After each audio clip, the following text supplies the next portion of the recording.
Jeff Nowak here with WWL Radio alongside Bobby Hebert, the Cajun Cannon. We're talking about day 3 of practice. First day with the fans out here.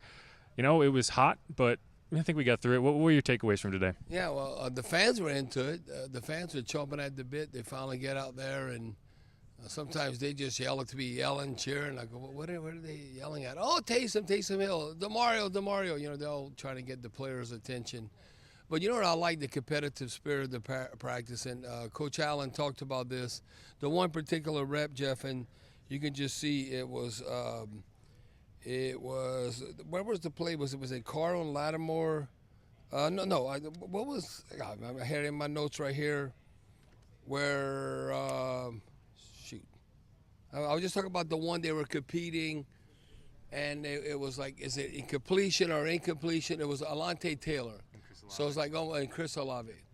So all of a sudden, the pass is along the sideline, and it was a great pass by Jameis.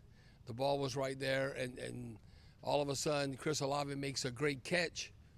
But then, like, Alante Taylor, he's all into it. No, he would have been out of bounds. But you kind of give a check or a plus mark for both of them because it was outstanding defense, and it would have been incomplete. But great concentration by Chris Olave to make that catch.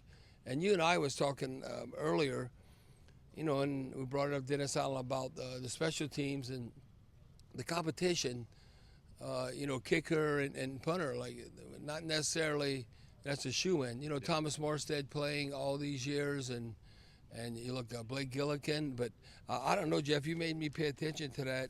And it was kind of like, I'm like, okay, let me watch him punt. And he actually, it was a poor practice. Can he rebound? He had like 4 out of 10. This low trajectory kind of, pins. Return, 4 out of 10 nice punts. Well, no, you got to have like 9 out of 10 or 8 out of 10 definitely working in your favor. So that'll be something, you know, to look at. And also with Will Lutz, how he bounced back with his accuracy. And they chart everything, what they do in practice, what they do in the games. Yeah, and so just for clarity, we're talking about Lou Hedley. He's the backup punter. He's pushing Blake Gillikin. And he was holding for kicks today. And to me, that's interesting. And I think you look at it and you're like, okay, Blake Gillikin is still the odds-on favorite to win that job. But I don't think it is a giveaway that he's going to win it at a camp. Right. No, that's why they want to see. And he was holding for Will Lutz when he was kicking. So that's kind of the role. It used to be old school, like the backup quarterback's the holder. It ended with Tony Romo. Yeah, exactly. And so the punter, because they get to do extra work on the side, and it has to be precise with the snap, the hold, the kick. So, yeah, whoever's the punter and the kicker, they have to almost like be sewn at the hip, and the timing's always there. So that's why that was a good point, that it wasn't just Gillikin holding for like field goals. You know, you had the backup punter from Notre Dame. He's an interesting character. We might have to get him on Miami. Jeff from Miami. And he's from Australia, and the route how he's got full body tattoos. Yeah. So just a very interesting character, and all the Who Dat Nation. All we worried about is can he punt, right? Can he directional punt, hang time, and all that stuff. So. Is there anyone on the defensive side that stood out to you that maybe you didn't expect to early on in camp?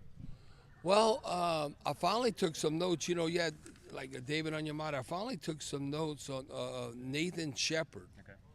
Okay, here's we're going to see more, obviously, what he's going to do when they put the pads on.